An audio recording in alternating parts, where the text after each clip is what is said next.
Patriarchs and Prophets, chapter 12. Abraham in Canaan. Abraham returned to Canaan very rich in cattle, in silver, and in gold. Lot was still with him, and again they came to Bethel and pitched their tents by the altar which they had before erected. They soon found that increased possessions brought increased trouble.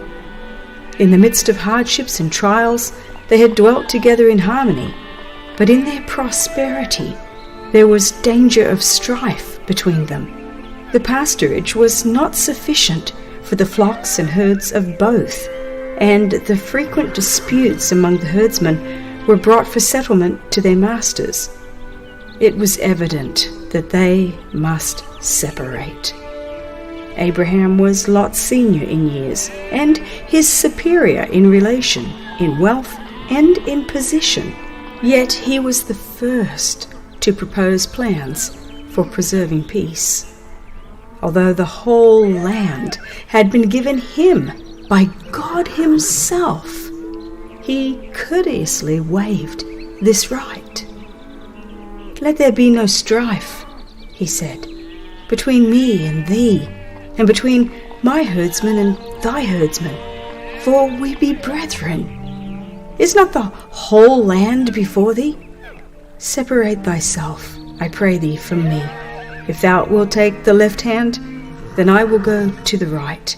Or if thou depart to the right hand, then I will go to the left." Here the noble, unselfish spirit of Abraham was displayed. How many under similar circumstances would, at all hazards, cling to their individual rights and preferences? How many households have thus been rent asunder? How many churches have been divided, making the cause of truth a byword and a reproach among the wicked? "Let there be no strife between me and thee," said Abraham. "For we be brethren, not only by natural relationship, but as worshippers of the true God." The children of God the world over are one family, and the same spirit of love and conciliation should govern them. Be kindly affectioned one to another with brotherly love, in honor, preferring one another, is the teaching of our Saviour. The cultivation of a uniform courtesy, a willingness to do to others as we would wish them to do to us, would annihilate half the ills of life. The spirit of self-aggrandizement is the spirit of Satan. But the heart in which the love of Christ is cherished will possess that charity which seeketh not her own. Such will heed the divine injunction, "Look not every man on his own things, but every man also on the things of others." Although Lot owed his prosperity to his connection with Abraham, he manifested no gratitude to his benefactor. Courtesy would have dictated that he yield the choice to Abraham, but instead of this, he selfishly endeavored to grasp all its advantages. He lifted up his eyes and beheld all the plain of Jordan, that it was well watered everywhere, even as the garden of the Lord, like the land of Egypt, as thou comest unto Zoar.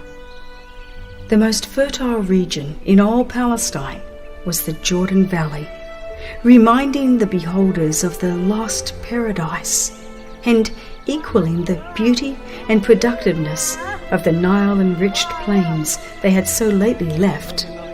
There were cities also, wealthy and beautiful, inviting to profitable traffic in their crowded marts. Dazzled with visions of worldly gain, Lot overlooked the moral and spiritual evils that would be encountered there. The inhabitants of the plain were sinners before the Lord exceedingly, but of this he was ignorant, or, knowing, gave it but little weight. He chose him all the plain of Jordan, and pitched his tent toward Sodom. How little did he foresee the terrible results of that selfish choice. After the separation from Lot, Abraham again received from the Lord a promise of the whole country. Soon after this he removed to Hebron, pitching his tent under the oaks of Mamre, and erecting beside it an altar to the Lord. In the free air of those upland plains, with their olive groves and vineyards, their fields of waving grain, and the wide pasture grounds of the encircling hills, he dwelt, well content with his simple patriarchal life, and leaving to Lot the perilous luxury of the Vale of Sodom. Abraham was honored by the surrounding nations as a mighty prince and a wise and able chief. He did not shut away his influence from his neighbors. His life and character, in their marked contrast with those of the worshippers of idols, exerted a telling influence in favor of the true faith. His allegiance to God was unswerving, while his affability and benevolence inspired confidence and friendship, and his unaffected greatness commanded respect and honor. His religion was not held as a precious treasure to be jealously guarded and enjoyed solely by the possessor. True religion cannot be thus held, for such a spirit is contrary to the principles of the gospel. While Christ is dwelling in the heart, it is impossible to conceal the light of his presence, or for that light to grow dim. On the contrary, it will grow brighter and brighter, as day by day the mists of selfishness and sin that envelop the soul are dispelled by the bright beams of the Sun of Righteousness. The people of God are his representatives upon the earth, and he intends that they shall be lights in the moral darkness of this world. Scattered all over the country, in the towns, cities, and villages, they are God's witnesses, the channels through which he will communicate to an unbelieving world the knowledge of his will and the wonders of his grace. It is his plan that all who are partakers of the great salvation shall be missionaries for him.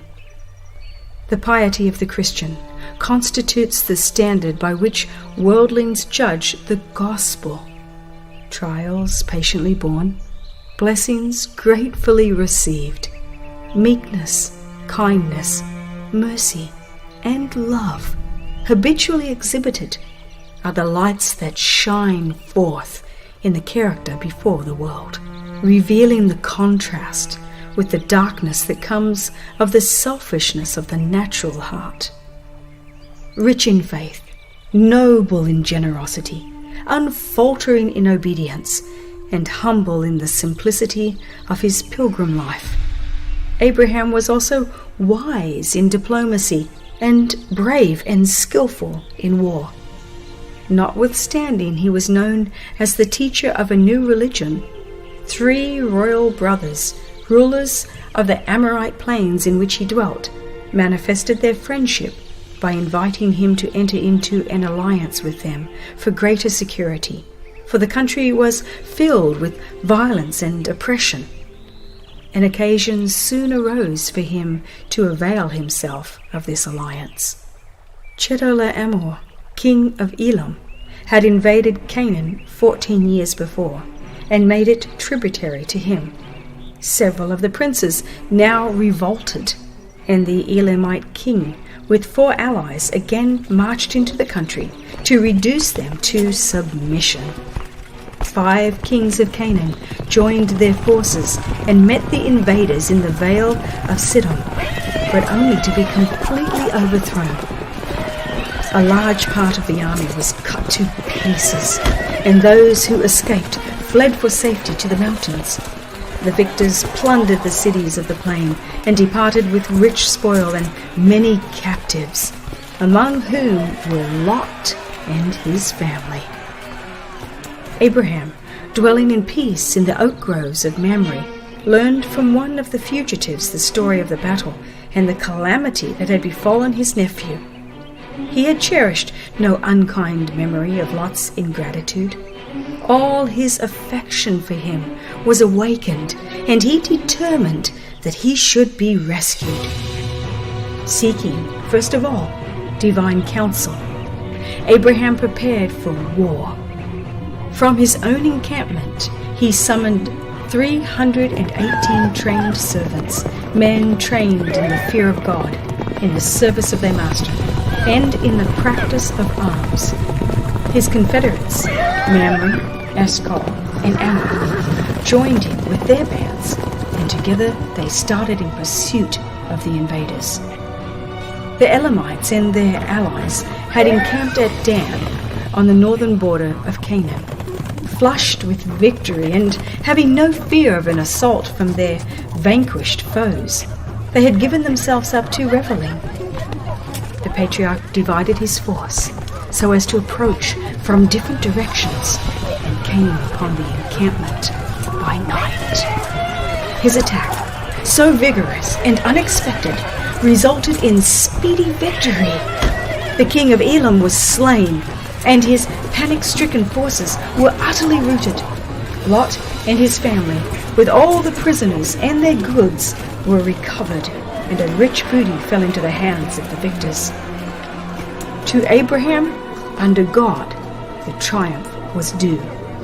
The worshipper of Jehovah had not only rendered a great service to the country, but had proved himself a man of valor.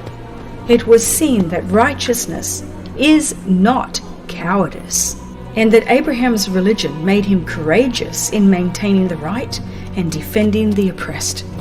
His heroic act gave him a widespread influence among the surrounding tribes. On his return, the king of Sodom came out with his retinue to honor the conqueror. He bade him take the goods, begging only that the prisoners should be restored. By the usage of war, the spoils belonged to the conquerors. But Abraham had undertaken this expedition with no purpose of gain, and he refused to take advantage of the unfortunate, only stipulating that his confederates should receive the portion to which they were entitled. Few, if subjected to such a test, would have shown themselves as noble as did Abraham.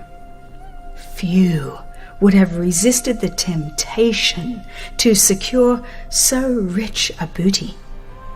His example is a rebuke to self-seeking mercenary spirits. Abraham regarded the claims of justice and humanity. His conduct illustrates the inspired maxim, "Thou shalt love thy neighbor as thyself." "I have lifted up my hand," he said, "unto the Lord, the Most High God, the possessor of heaven and earth, that I will not take from a thread even to a shoe latchet, and that I will not take anything that is thine, lest thou shouldest say, I have made Abraham rich." He would give them no occasion to think that he had engaged in warfare for the sake of gain, or to attribute his prosperity to their gifts or favor. God had promised to bless Abraham, and to him the glory should be ascribed. Another who came out to welcome the victorious patriarch was Melchizedek, king of Salem, who brought forth bread and wine for the refreshment of his army.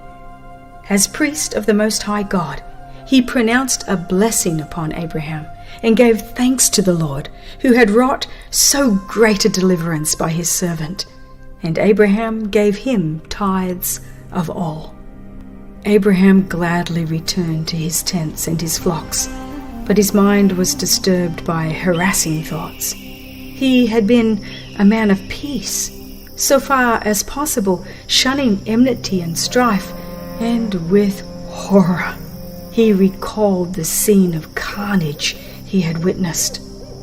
But the nations whose forces he had defeated would doubtless renew the invasion of Canaan and make him the special object of their vengeance.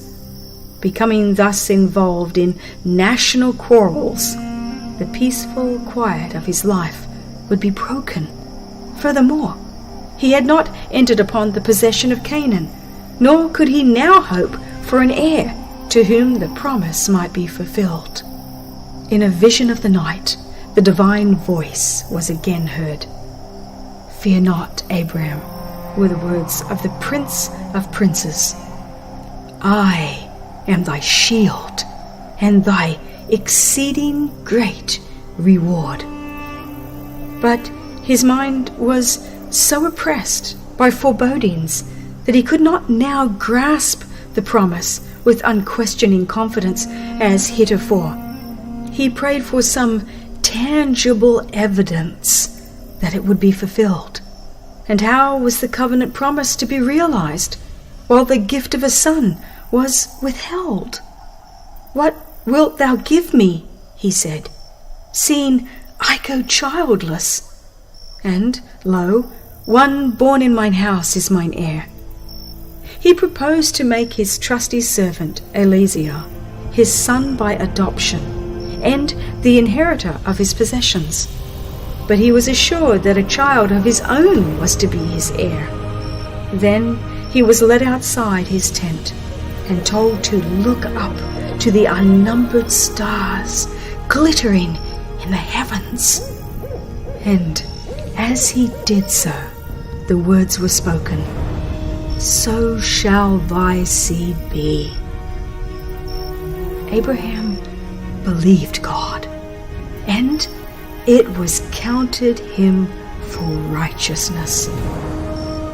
Still, the patriarch begged for some visible token as a confirmation of his faith and as an evidence to after generations that God's gracious purposes toward them would be accomplished.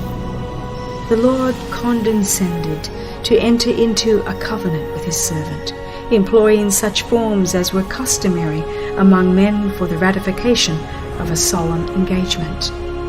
By divine direction, Abraham sacrificed a heifer, a she-goat, and a ram, each 3 years old, dividing the bodies and laying the pieces a little distance apart. To these he added a turtle dove and a young pigeon, which, however, were not divided. This being done, he reverently passed between the parts of the sacrifice, making a solemn vow to God of perpetual obedience. Watchful and steadfast, he remained beside the carcasses till the going down of the sun, to guard them from being defiled or devoured by birds of prey. About sunset, he sank into a deep sleep, and lo, a horror of great darkness fell upon him, and the voice of God was heard, bidding him not to expect immediate possession of the promised land, and pointing forward to the sufferings of his posterity before their establishment in Canaan. The plan of redemption was here opened to him in the death of Christ, the great sacrifice, and his coming in glory. Abraham saw also the earth restored to its Eden beauty, to be given him for an everlasting possession as the final and complete fulfillment of the promise. The plan of redemption was here open to him in the death of Christ, the great sacrifice, and his coming in glory. Abraham saw also the earth restored to its Eden beauty, to be given him for an everlasting possession as the final and complete fulfillment of the promise. As a pledge of this covenant of God with men, a smoking furnace and a burning lamp, symbols of the divine presence, passed between the severed victims, totally consuming them. And again, a voice was heard by Abraham, confirming the gift of the land of Canaan to his descendants, from the river of Egypt unto the great river, the river Euphrates. When Abraham had been nearly 25 years in Canaan, the Lord appeared unto him and said, I am the Almighty God. Walk before me, and be thou perfect. In awe, the patriarch fell upon his face, and the message continued, Behold, my covenant is with thee, and thou shalt be a father of many nations. In token of the fulfillment of this covenant, his name, heretofore called Abram, was changed to Abraham, which signifies father of a great multitude. Sarai's name became Sarah, princess, for, said the divine voice, she shall be a mother of nations, kings of people shall be of her. At this time, the rite of circumcision was given to Abraham as a seal of the righteousness of the faith which he had yet been uncircumcised. It was to be observed by the patriarch and his descendants as a token that they were devoted to the service of God and thus separated from idolaters, and that God accepted them as his peculiar treasure.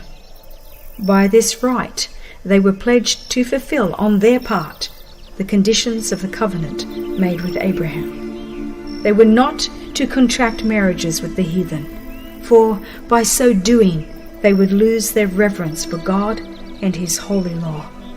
They would be tempted to engage in the sinful practices of other nations and would be seduced into idolatry. God conferred great honor upon Abraham. Angels of heaven walked and talked with him as friend with friend. When judgments were about to be visited upon Sodom, the fact was not hidden from him, and he became an intercessor with God for sinners. His interview with the angels presents also a beautiful example of hospitality. In the hot summer noontide, the patriarch was sitting in his tent door, looking out over the quiet landscape, when he saw in the distance 3 travelers approaching. Before reaching his tent, the strangers halted, as if consulting as to their course. Without waiting for them to solicit favors, Abraham rose quickly, and as they were apparently turning in another direction, he hastened after them, and with the utmost courtesy urged them to honor him by tarrying for refreshment. With his own hands he brought water, that they might wash the dust of travel from their feet. He himself selected their food, and while they were at rest under the cooling shade, an entertainment was made ready, and he stood respectfully beside them while they partook of his hospitality. This act of courtesy God regarded of sufficient importance to record in his word, and 1,000 years later it was referred to by an inspired apostle. Be not forgetful to entertain strangers, for thereby some have entertained angels unawares. Abraham had seen in his guests only 3 tired wayfarers, little thinking that among them was one whom he might worship without sin. But the true character of the heavenly messengers was not revealed. Though they were on their way as ministers of wrath, yet to Abraham, the man of faith, they spoke first of blessings. Though God is strict to mark iniquity and to punish transgression, he takes no delight in vengeance. The work of destruction is a strange work to him who is infinite in love. The secret of the Lord is with them that fear him. Abraham had honored God, and the Lord honored him, taking him into his counsels and revealing to him his purposes. Shall I hide from Abraham that thing which I do? Said the Lord. The cry of Sodom and Gomorrah is great, and because their sin is very grievous, I will go down now and see whether they have done altogether according to the cry of it, which is come unto me, and if not, I will know. God knew well the measure of Sodom's guilt, but he expressed himself after the manner of men, that the justice of his dealings might be understood. Before bringing judgment upon the transgressors, he would go himself to institute an examination of their course. If they had not passed the limits of divine mercy, he would still grant them space for repentance. 2 of the heavenly messengers departed, leaving Abraham alone with him whom he now knew to be the Son of God. And the man of faith pleaded for the inhabitants of Sodom. Once he had saved them by his sword, now he endeavored to save them by prayer. Lot and his household were still dwellers there, and the unselfish love that prompted Abraham to their rescue from the Elamites now sought to save them, if it were God's will, from the storm of divine judgment. With deep reverence and humility, he urged his plea. I have taken upon me to speak unto the Lord, which am but dust and ashes. There was no self-confidence, no boasting of his own righteousness. He did not claim favor on the ground of his obedience or of the sacrifices he had made in doing God's will. Himself a sinner, he pleaded in the sinner's behalf. Such a spirit all who approach God should possess. Yet Abraham manifested the confidence of a child pleading with a loved father. He came close to the heavenly messenger and fervently urged his petition. Though Lot had become a dweller in Sodom, he did not partake in the iniquity of its inhabitants. Abraham thought that in that populous city there must be other worshippers of the true God, and in view of this he pleaded, "That be far from thee, to do after this manner, to slay the righteous with the wicked. That be far from thee. Shall not the judge of all the earth do right?" Abraham asked not once merely, but many times, waxing bolder as his requests were granted. He continued until he gained the assurance that if even 10 righteous persons could be found in it, the city would be spared. Love for perishing souls inspired Abraham's prayer. While he loathed the sins of that corrupt city, he desired that the sinners might be saved. His deep interest for Sodom shows the anxiety that we should feel for the impenitent. We should cherish hatred of sin, but piety and love for the sinner. All around us are souls going down to ruin as hopeless, as terrible as that which befell Sodom. Every day the probation of some is closing. Every hour some are passing beyond the reach of mercy. And where are the voices of warning and entreaty to bid the sinner flee from his fearful doom? Where are the hands stretched out to draw him back from death? Where are those who with humility and persevering faith are pleading with God for him? The spirit of Abraham was the spirit of Christ. The Son of God is himself the great intercessor in the sinner's behalf. He who has paid the price for its redemption knows the worth of the human soul. with an antagonism to evil such as can exist only in a nature spotlessly pure, Christ manifested toward the sinner a love which infinite goodness alone could conceive.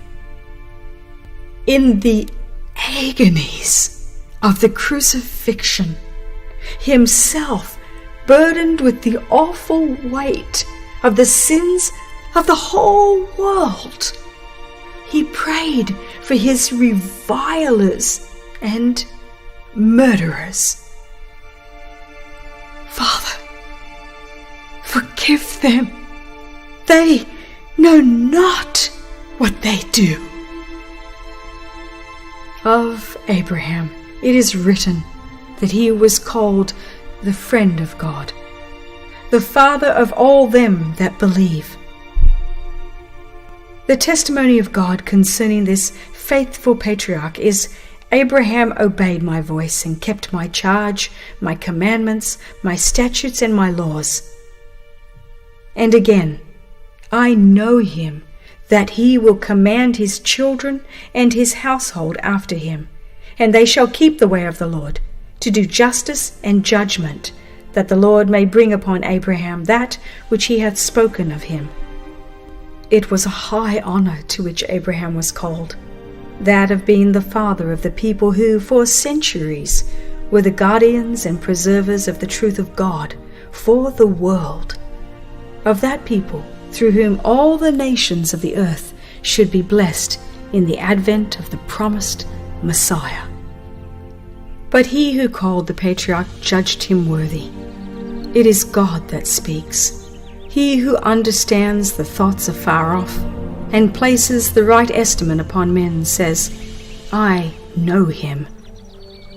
There would be on the part of Abraham no betraying of the truth for selfish purposes. He would keep the law and deal justly and righteously, and he would not only fear the Lord himself, but would cultivate religion in his home. He would instruct his family in righteousness. The law of God would be the rule in his household. Abraham's household comprised more than 1,000 souls.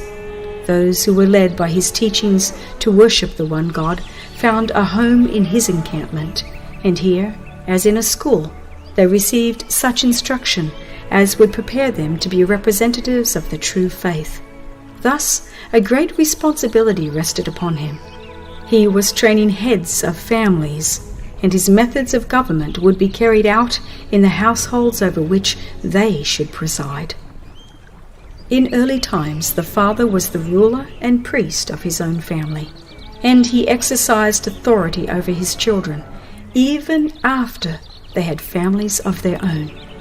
His descendants were taught to look up to him as their head in both religious and secular matters. The patriarchal system of government Abraham endeavored to perpetuate, as it tended to preserve the knowledge of God. It was necessary to bind the members of the household together in order to build up a barrier against the idolatry that had become so widespread and so deep-seated. Abraham sought by every means in his power to guard the inmates of his encampment against mingling with the heathen and witnessing their idolatrous practices, for he knew that familiarity with evil would insensibly corrupt the principles. The greatest care was exercised to shut out every form of false religion and to impress the mind with the majesty and glory of the living God as the true object of worship. It was a wise arrangement which God himself had made, to cut off his people so far as possible from connection with the heathen, making them a people dwelling alone and not reckoned among the nations. He had separated Abraham from his idolatrous kindred, that the patriarch might train and educate his family apart from the seductive influences which would have surrounded them in Mesopotamia, and that the true faith might be preserved in its purity by his descendants from generation to generation. Abraham's affection for his children and his household led him to guard their religious faith, to impart to them a knowledge of the divine statutes as the most precious legacy he could transmit to them, and through them to the world. All were taught that they were under the rule of the God of heaven. There was to be no oppression on the part of parents and no disobedience on the part of children. God's law had appointed to each his duties, and only in observance to it could any secure happiness or prosperity. His own example, the silent influence of his daily life, was a constant lesson. The unswerving integrity, the benevolence and unselfish courtesy which had won the admiration of kings were displayed in the home. There was a fragrance about the life, a nobility and loveliness of character, which revealed to all that he was connected with heaven. He did not neglect the soul of the humblest servant. In his household there was not one law for the master and another for the servant, a royal way for the rich and another for the poor. All were treated with justice and compassion as inheritors with him of the grace of life. He will command his household. There would be no sinful neglect to restrain the evil propensities of his children, no weak, unwise, indolent favoritism, no yielding of his conviction of duty to the claims of mistaken affection. Abraham would not only give right instruction, but he would maintain the authority of just and righteous laws. How few there are in our day who follow his example. On the part of too many parents, there is a blind and selfish sentimentalism, miscalled love, which is manifested in leaving children with their unformed judgment and undisciplined passions to the control of their own will. This is the veriest cruelty to the youth and a great wrong to the world. Parental indulgence causes disorder in families and in society. It confirms in the young the desire to follow inclination instead of submitting to the divine requirements. Thus they grow up with a heart averse to doing God's will, and they transmit their irreligious, insubordinate spirit to their children and children's children. Like Abraham, parents should command their households after them. Let obedience to parental authority be taught and enforced as the first step in obedience to the authority of God. The light esteem in which the law of God is held, even by religious leaders, has been productive of great evil. The teaching which has become so widespread that the divine statutes are no longer binding upon men is the same as idolatry in its effect upon the morals of the people. Those who seek to lessen the claims of God's holy law are striking directly at the foundation of the government of families and nations. Religious parents, failing to walk in his statutes, do not command their household to keep the way of the Lord. The law of God is not made the rule of life. The children, as they make homes of their own, feel under no obligation to teach their children which they themselves have never been taught. And this is why there are so many godless families. This is why depravity is so deep and widespread.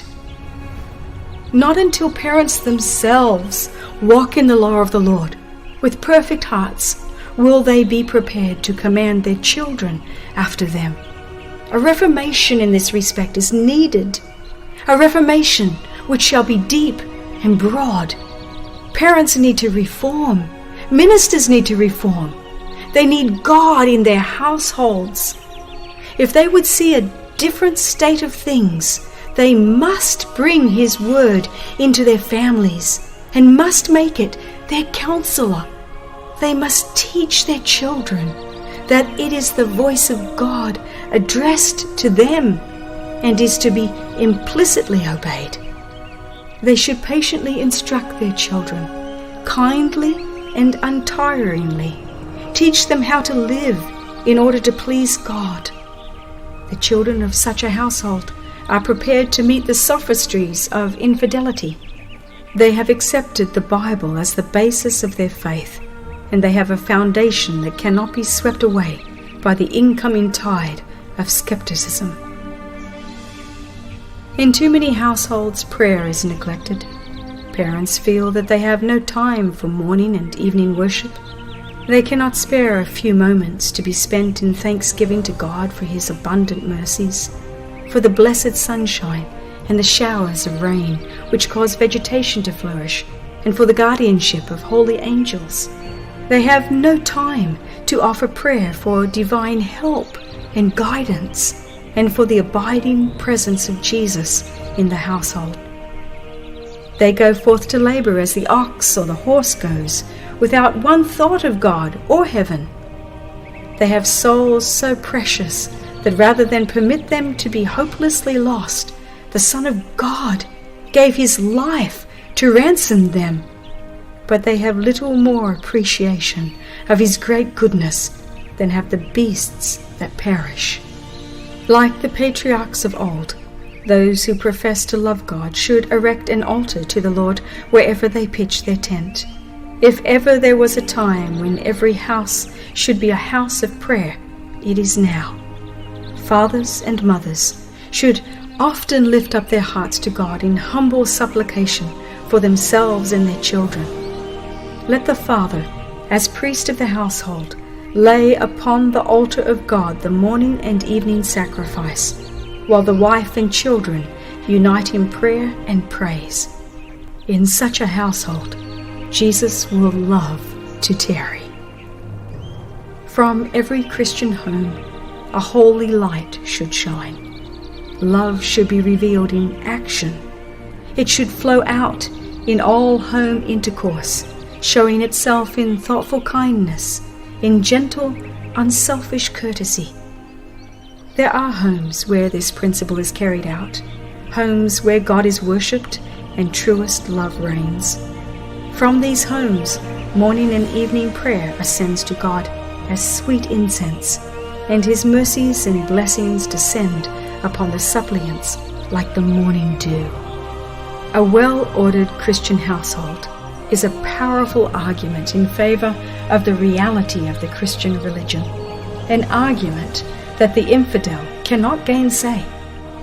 All can see that there is an influence at work in the family that affects the children, and that the God of Abraham is with them.